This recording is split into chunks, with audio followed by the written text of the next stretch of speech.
An action, adventure, fantasy film from 2017, titled Valerian and the City of a Thousand Planets. Spoilers ahead. Watch out and take care. In the 28th century, Earth's former International Space Station starts cooperating with extraterrestrial peoples, who each bring their own station and attach it to Earth's. Little by little, it grows into a multicultural city called Alpha, inhabited by millions of species from thousands of different planets. It grows so big, in fact, that it's relocated to deep space, allowing it to reach even more people and continue growing. To preserve peace among such a large population, a police division is created by the UHF, United Human Federation. 400 years after Alpha is relocated into deep space, Planet Mu lives in peace without any contact with other races, fishing for pearls containing enormous amounts of energy and using a special animal known as the converter to replicate them. Until one day, wreckage begins falling from the sky, including various smaller vessels and an entire huge spacecraft that causes an explosion, annihilating every being on the planet. The tribe leaders and a good number of their population manage to hide inside one of the vessels, but by closing the door and accidentally breaking the lock, they leave Princess Lihomina outside as the planet dies around them. Before the explosion takes her too, she releases her soul in a wave of energy, hoping to pass on their message. The wave reaches Major Valerian of the UHF, who had been taking a nap on a holographic beach in his ship. He travels with his partner Sergeant Laureline, with who he wants to be in a relationship, but she continues to turn him down because she considers him a womanizer with commitment issues. He asks the ship's AI, Alex, to scan his brain, and she confirms he's received external waves that could come from the present or the past and from anywhere in the universe. The duo travels to planet Kyrian, where they receive a message from the defense minister, who asks them to rescue the last converter of its species and take it to Alpha for a top-secret operation. Once they land and have changed into clothes that will make them look like tourists, they meet with Major Gibson and his team, who will be assisting them during this mission. Valerian will be infiltrating a virtual market and meeting Laureline at a drop point to make the transfer, but before they begin, Valerian asks Laureline to marry him as proof he isn't afraid of commitment. Laureline doesn't take him seriously though, and sends him away without an answer except for a kiss on the cheek. The big market is in another dimension, so to access it, Valerian must wear a special helmet and gloves. Once inside, he breaks the rules and enters an area where humans aren't allowed to meet with Sergeant Cooper, who gives him a pair of glasses to change for this helmet to access yet another dimension, plus a gun, a cube to use it and a quick scan of his body to make him invisible. Undetected and unseen, Valerian enters a shady shop where again is trying to sell the converter to two aliens that look like the species from his dream in exchange for those special pearls. Egon is greedy and demands more, and since they can't reach an agreement, everyone present draws their guns on each other, including Valerian himself, therefore revealing his presence behind Egon. Meanwhile, Laureline and the team drive to the back of the wall that surrounds the market and shoot the guard in the watchtower with a special gun that allows them to gain control of his every move. Then they cut a hole on the wall so Laureline can go through it and meet Valerian at the drop point with a special box she activates next to him, making it appear in the other dimension. Once Egon has put the converter in the box, Laureline deactivates it and takes it back to the van, but Valerian stays another moment to take the special pearl with him as well. He tries to leave quietly, but his floating hand calls the attention of the guard's alien dog and gets jumped on by it, causing everyone to start shooting. Laureline notices Valerian is in trouble and alerts the team, who sends Cooper for backup and gets attacked by the dog as well. Thanks to being mostly invisible, Valerian manages to escape the shop, but the box pad is broken and he can't leave that dimension. A guard finds him walking through the market and goes after him, shooting a series of magnetic metal spheres that get attached to his box with such a weight that makes him sink through a manhole. He lands inside an arcade, where he finds a little kid with a toy gun. Valerian uses this chance to give him one of the magnetic spheres, which the child shoots at a nearby alien, and because of the magnetism, all the other spheres follow the first one. Valerian is now free of that extra weight and can stand again, but he accidentally makes the kid cry and ends up with the parent chasing him through the market. He runs away until he bumps into Laureline, who fixes the box right before the guards and the dog find Valerian again.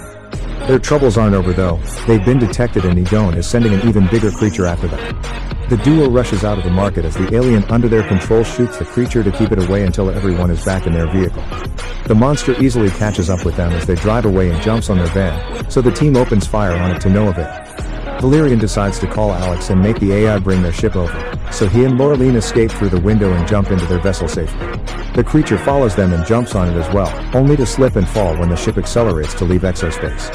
While Laureline puts the converter in a treatment capsule, Valerian makes Alex analyze the pearl, discovering it contains an insane amount of power. When looking up the planet in the system, however, it shows up under restricted access. After Laureline joins him on the deck and ignores his marriage proposal again, they make it to Alpha, where they are granted VIP access because of the converter they carry. They meet with General Oktobar, who tells them about a radioactive zone discovered in the middle of the station. They've sent drones and special soldiers, but nobody has come back alive. The area is contaminated and growing every day, so they need to end it before it destroys the entire station. Commander Aaron Fillet arrives then with his personal army of K-Tron's droids, which he will take with him to his meeting with the Security Council, but a call from the Defense Minister makes him take Valerian and Laureline as his bodyguards instead. Before going to the meeting though, Fillet stops by to check on a prisoner of his. It's an alien from Planet Mu being tortured for information. They haven't gotten anything out of him, so Fillet orders his men to kill him if he doesn't say anything in an hour. He also reminds his K-Trons what to do if the operation doesn't go well. Laureline brings the converter to the meeting because Fillet wants to have it as a possible bargain card, but she refuses to hand it to him, keeping it safe with him. Valerian enters the room with Fillet while he tells the council about the contamination problem, and Laureline waits outside, guarding the door. She's suddenly approached by 3 small aliens, the Dogandigis, offering their services to her. She asks them about Planet Mul, and they classify it as a sensitive subject that Major Samp was an expert of, but he died 3 years ago under mysterious circumstances. They also tell her mercenaries will try to steal the converter right before an alarm starts ringing. The attackers are going through the walls and neither the council nor the AIs can see them, and when the officers in the command room try to evacuate, they discover there is no power and they've been locked up. Laureline joins Valerian and together they try to get Fillet out, but the wall suddenly explodes and a group of Mul aliens enters the room, shooting everyone with a gooey substance that covers them with a cocoon. Valerian notices this and puts a capsule in his mouth before he's covered up as well, and the aliens leave a few minutes later taking a cocoon Fillet with them. Once they're gone, from Valerian's capsule comes out a spider droid that cuts the cocoon open and allows him to wake up and escape. Next, he rescues Laureline and gives her his knife so she can rescue the others while he goes after the aliens and Fillet. Power returns to the command room and Laureline tracks Fillet and his captors on the screen, passing directions to Valerian through the communicator. The only way to reach them quickly is going through a wall, so Valerian breaks through one with his suit and runs through dozens of different environmental areas until he's picked up by Alex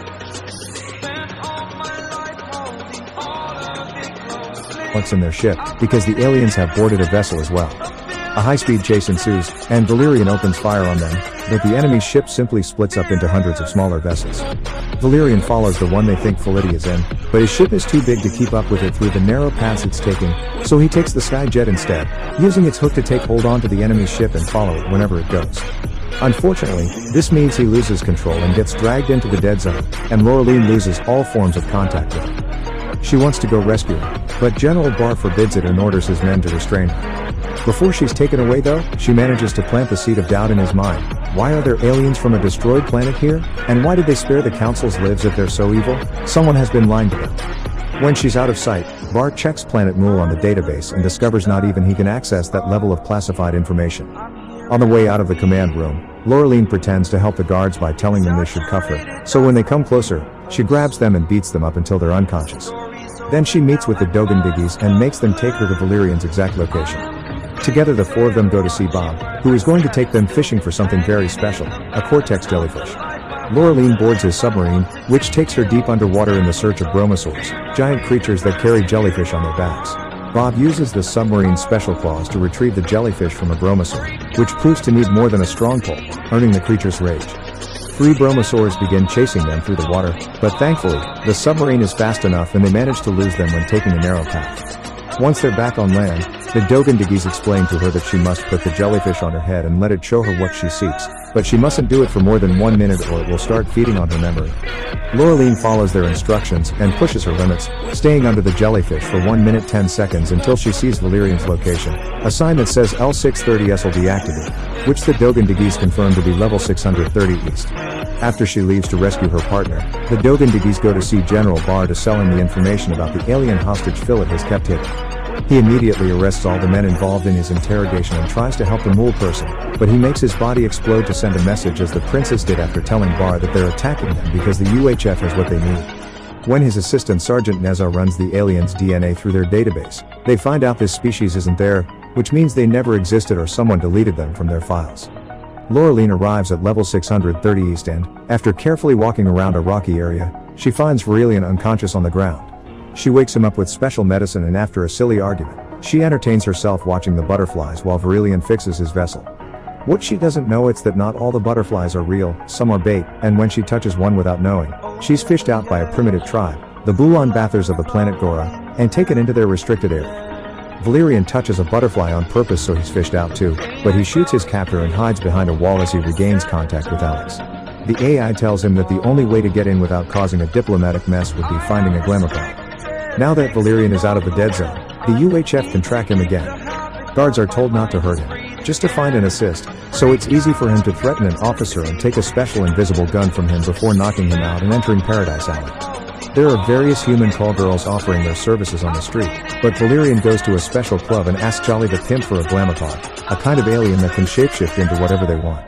Jolly takes Valerian to see Bubble's show, who dances while constantly changing looks, and after she's done, Valerian takes out his gun, knocks Jolly out, and makes a deal with Bubble, who is an illegal in-migrant. If she helps him find Laureline, he'll get her a legal pass and freedom from the club. Bubble accepts and takes them out of there by hiding Valerian in her jelly body and transforming into Jolly. This is the same trick they use to enter the area where Laureline is captured. Bubble simply has to transform into a Bouillon bathroom. Meanwhile, Laureline tries to communicate with her captors to no avail. They just keep showing her dresses for her to pick one. She ends up in a white one with a huge hat that has a hole on the top of her head and is put on a line of servants that are taking food to their emperor, where Bubble and Valerian have sneaked into as well. The emperor dislikes all the dishes taken to him, including Valerian's, so he leaves the line and watches Laureline take her turn from behind the guards. Laureline's dish is just a lemon, which the emperor squeezes on top of her head before taking out a special tool to crack open her skull. Valerian wastes no time and hits a guard with his tray to steal his weapons and fight the rest of the aliens, even jumping on the emperor to kill him. Now free, Laureline also steals a sword from a body, and with Bubble, they help Valerian fight the guards, but they just keep coming. Valerian decides on a quick plan then. He grabs Laureline's hand and pretends to charge, but they actually fall with Bubble inside a manhole and into a new area. Back in the command room, General Barr speaks with the defense minister and demands access to Philip's classified files, which he gets after some hesitation from the minister. The file on Planet Mool says it was destroyed by accident during a war and that the planet had not been inhabited, which is simply false. When trying to find out who was in charge of such a disastrous operation, Barr finds it is, again, classified. The other thing that is starting to irritate him is the constant presence of the K-Trons, who have been programmed by Philip and only he can send them away. Valerian and Laureline fall into a giant trash can and discover Bubbles has been hurt during the fight. Her final words for Valerian are asking him to take good care of Laureline before her body becomes dust. The duo starts wandering around, although Valerian swears he does know where he is going, or at least, kind of. He confesses the prince's soul that has been inside him has been guiding him all along. They end up inside the dead zone, but nothing happens to them. The contamination danger has always been a lie. Valerian thinks Philip actually knows what is truly behind the glowy wall they encounter. It's the Mool people who have been expecting them. They meet the leaders, who proceed to tell them what happened that horrible day years ago.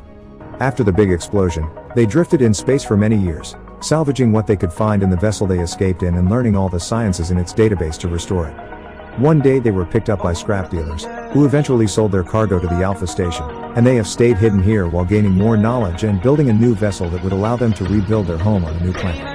The only things they're missing are a converter and a pearl, which is why they hired a Gone to steal them for them so that Philip wouldn't find them. Sadly, Valerian and Laureline messed up that plan. Now they know their story, the aliens trust they will do the right thing and wake up Philip, who immediately asks Valerian and Laureline to arrest the Mool people, saying they're lying and that the planet hadn't been inhabited when they had been fighting in the area. They don't buy it though. In fact, they've already guessed what truly happened. Philip had been the soldier in charge that day, and he decided to send the missiles without caring that there were people on the planet. The only thing he had to do afterward was deleting all evidence. This is why he killed Major Samp and made up the contaminated zone when the Mool people revealed themselves in the Alpha. Philip gives up and admits it's true, saying he only did it to prevent humans from losing their credibility and influence in Alpha before ordering Valerian to arrest the leaders. Valerian obviously doesn't listen and punches him instead before gifting the aliens the pearl he had on him. Laureline wants to give them the converter as well, but Valerian protests, pointing out that's government property only to change his mind when Laureline says this is why she doesn't want to marry him. He doesn't understand life. As a thank you for allowing her to do this, she finally kisses him on the lips. General Barr's men and the K-Trons arrive on the other side of the glowy wall and confirm there's no contamination before planting a set of explosives.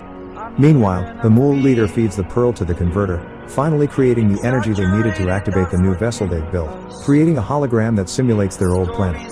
Now their mission is over, the princess can rest in peace, so the leaders remove her soul from Valerian's body. When they hear about the soldiers outside, a group of aliens crosses the wall and talks to them gently, showing they don't mean any harm. Barr sees this and is further convinced of the truth when Valerian and Laureline call him and tell him the whole story, but in order to cancel the procedure, he still needs confirmation from Philip. The duo drags him in and tries to make him talk, but instead, he gives an order to annihilate, which his K-Trons instantly obey. The droids begin killing both the people at the wall and those in the command room, where Bar orders Nezha to stop the countdown. As Laureline keeps punching Philid and Valerian crosses the wall to shoot the K-Trons, sneaks around and opens a control panel, working directly with the source. He manages to stop the bombs a second before they explode, and the Mul people successfully leave Alpha in their new starship. When a few of the surviving soldiers find Philid hanging from the ceiling on the hole the Mul left behind, General Bar tells them to arrest him for his war crimes. Valerian and Laureline have also managed to escape using the service vessel the Mul have arrived at Alpha in. While waiting to be rescued, Valerian again asks Laureline to marry him, and this time she says maybe before kissing him on the lips. Make sure to subscribe and turn on notifications so you can watch more videos like this. Thanks for watching.